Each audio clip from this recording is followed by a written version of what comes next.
How's your heart today?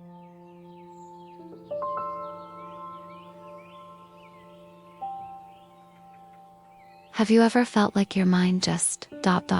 won't stop moving? Even when the world around you stands still, there's a quiet storm behind your eyes, a constant hum that refuses to fade.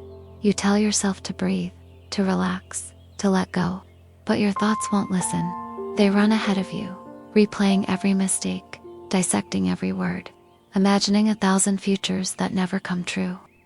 Even in silence, it's too loud inside. You think, and then you think about the fact that you're thinking. You try to slow down, but your mind runs in circles like a tide that never rests. You watch others laugh easily, love easily, live easily, and you wonder what it must feel like to exist, without analyzing every heartbeat. For you, nothing is ever simple. Every smile hides a question. Every goodbye becomes a theory. You feel too much, think too much, care too deeply, and somehow, that becomes both your superpower and your curse. There was a time when you could feel without needing to understand, but somewhere along the way, your mind became your shield, a fortress built from logic and memory, to protect you from pain. Psychology calls it hypervigilance, the brain's way of staying alert, long after the danger is gone. Maybe you learned early that safety wasn't guaranteed, so you started reading every room, every tone, every silence. You learned that awareness meant survival, but it also meant you could never truly rest. The more you think, the less you live. Every emotion becomes an equation, every experience a puzzle to solve. You become both the actor and the audience, watching your life instead of living it. They call it analysis paralysis, the freezing that happens when your heart wants to move, but your mind keeps running simulations. You start seeing patterns, in people, in pain, in love, in loss. You notice the tiny fractures in every relationship, the unspoken tension in every laugh. You read people too well, and it hurts. You crave connection, but you overthink it until it slips away. You crave understanding, but it isolates you. There's a line between awareness and obsession, between curiosity and self-torment, and deep thinkers often walk it alone. It often begins quietly. A small child, sitting in a dimly lit room, listening to voices rise behind a closed door. They don't understand the words, but they feel the tension in the air. So they learn not to cry, not to shout, not to need too much, but to observe. That child grows into the quiet one, the one who can sense an argument before it begins, the one who reads emotions instead of being allowed to feel them. Psychologists call this attachment adaptation. When a child learns that love is unpredictable, the brain fills the gaps with meaning, and that's where overthinking is born, not from intelligence, but from instinct. Your mind becomes a radar, always scanning, always predicting, always trying to stay safe. Years later, that same pattern still runs your life. You wear intelligence like armor. People admire you for your insight, your clarity, your calm, but they don't see the exhaustion beneath it, the quiet fatigue of always needing to understand. When someone hurts you, you don't rage. You analyze, you trace their pain back to their past. You rationalize your own heartbreak. You tell yourself, I understand, as if empathy could erase emotion, but it doesn't. You still feel it.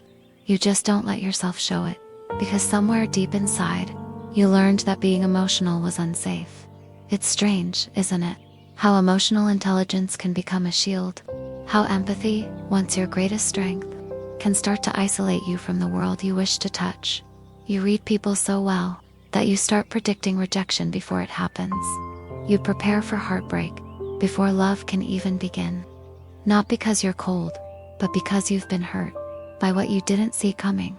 Neuroscience calls this the default mode network, the part of your brain that never turns off. For most people, it quiets when they rest, but for you, it keeps spinning, replaying, reanalyzing, remembering. You don't just experience life, you interpret it. Every thought links to another. Every memory becomes a map of meaning.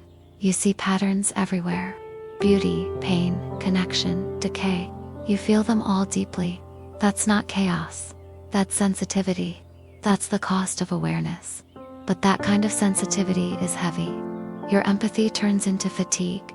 Your awareness becomes overstimulation. You feel the pain of others as if it were your own. You carry too much quietly, and sometimes you wonder if awareness itself is a kind of exile. You see too much, feel too much, understand too much, and suddenly you're no longer sure where you belong. The world moves fast. People scroll, chase, consume, and here you are, a soul built for stillness. In a culture addicted to noise, you pause to think, but the world punishes hesitation. You crave meaning, but meaning takes time, and time is the one thing no one seems to have anymore. So you hide your depth to fit in. You smile when you're confused. You laugh when you're lonely. You soften your truth so you won't be misunderstood. But beneath that mask, something aches. You want real connection, real silence, real presence. Because in a world addicted to distraction, awareness has become rebellion.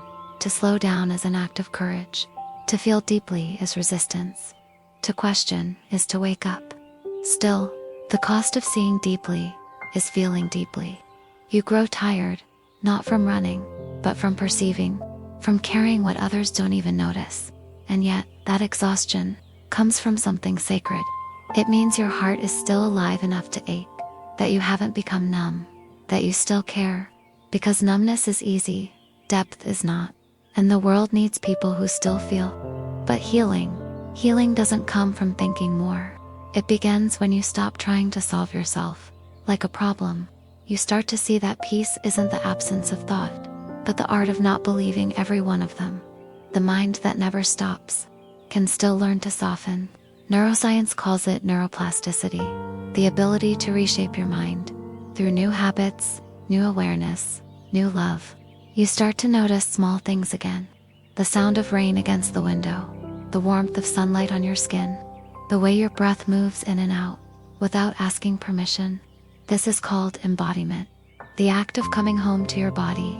After living too long in your head, you start asking different questions. Does this thought serve me or starve me? Does this fear protect me or keep me small? You begin creating again, not to prove anything, but to feel alive. You share silence with people without needing to fill it. You speak your truth without rehearsing every sentence. And life slowly shifts from something to understand to something to experience. You realize that being a deep thinker was never your curse. The real wound was forgetting how to feel. Because one day, after all the restless nights, after all the endless analysis, your mind finally grows tired. Not defeated, not broken, just weary of its own noise. And in that stillness, you discover something wordless. A quiet pulse beneath all thought. The space between what is and what could be. The part of you that was never lost, only waiting. And it whispers, ... You were never meant to think your way to peace. You were meant to remember. You already are it.